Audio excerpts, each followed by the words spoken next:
Hi there, Alana here.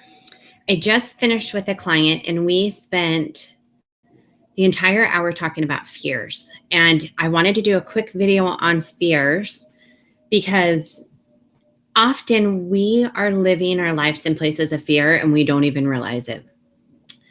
Most people generally say, I'm not a fearful person. But when I give the assignment, at the end of the day, I want you to write down everything today that made you scared. People are always surprised at all of these little things that made them scared that they quickly kind of like pushed away, like, I'm not scared, I'm not scared.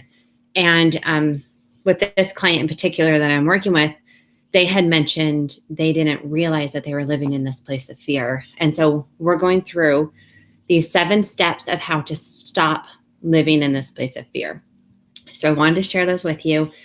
We could spend a lot of time going through these. So if you have more questions, you want to spend some time kind of digging into yours and how to work through them on a more individualized level, you can do coaching with me. It's alanagordon.youcanbook.me.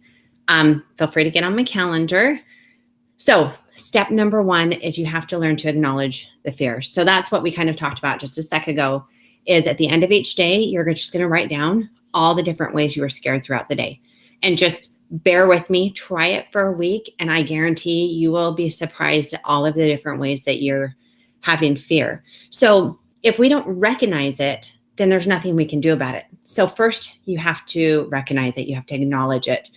Next thing you have to do is you have to verbalize it. So when things are in your head, it's like they're in the dark. In the dark, the adversary has power over them. They kind of swirl around. They're not concrete. But when you get it out, whether through writing it or verbalizing it, then you can release it. You bring it from the darkness into the light, and you can make it something tangible, something that you now can process and work through. Okay. First, you're going to acknowledge it. Then you're going to verbalize it or write it.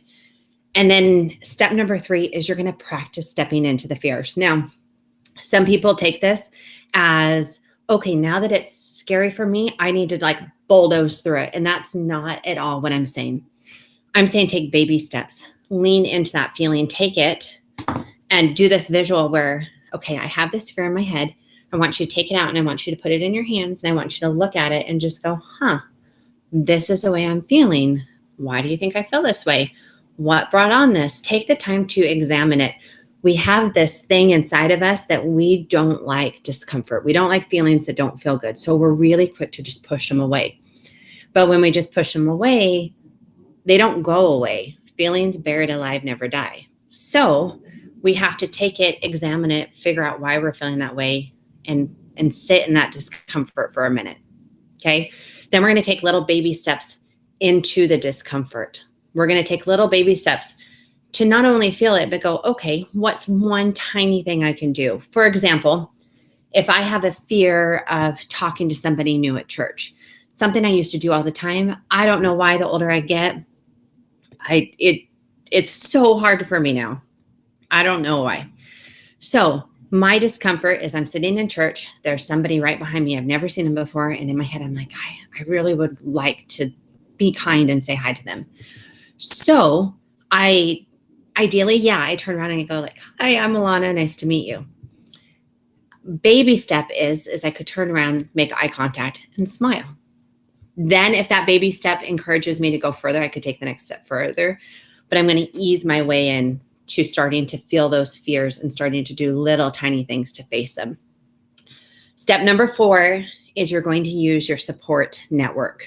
So if you don't have a support network, I encourage you to sit down and figure out who can be your support network. I love Brene Brown. She says, your close people can fit on like a 1x1 inch piece of paper. So it doesn't have to be this massive, huge group. If it is, if you have a support group, that's wonderful. But find some safe people in your life. And it could be as simple as God. It could be a best friend. It could be a spouse. But find some safe people in your life that you can talk to, that when things are hard, when things are scary, you always know that you have some people to go to. Number 5 is make your dominant thoughts more positive. Now, I am not the type of person who's going to say, just put on a smile and you're going to be happy. That type of thinking kind of drives me crazy. But whatever thoughts you're entertaining are what are going to then create the feelings that come behind it. So if your thoughts are constantly entertaining fear and darkness and worry, then naturally the feelings that are going to come from that are anxiety and additional worry and additional fear. Now, if your thoughts are more of a positive thinking of, yes, this is hard and this is what I'm doing to create more safety for myself, that positive thinking then creates feelings behind it that follow behind. I am empowered. I can make choices for myself. I don't have to live in a place of fear. And so really kind of watch what thoughts that you're letting go through your head over and over. Think about what thoughts that are controlling the emotions that come from that. Number 6. Okay, you probably heard the term fake it until you make it. Hate that phrase. Don't fake it. Okay, please don't fake it. Live in a place of authenticity, but face it until you make it. Face your fears. Keep trying, keep doing little things until you're facing those things without the fear. If we isolate, we shut down, we're not moving forward, then we just become stuck. So don't fake it, don't pretend, but face it. Face little tiny things until you can do bigger things. And it goes back to doing those little baby steps. The last thing, the one that is so, so important and probably takes the most work, is learn to trust yourself. We live in a world where we're all human. Every person that will come into your life, even the ones that you love and love you and try their best, we all make mistakes. We all stumble and fall. But learn to trust yourself. Learn that at the end of the day, no matter what happens, no matter what shortcomings are with the people around you, that you know that you can trust yourself. And that does, I know, take some time and some work. For those who know my story, Luke spent almost our entire marriage cheating on me, and recovering from that was ugly. It was hard. It was difficult.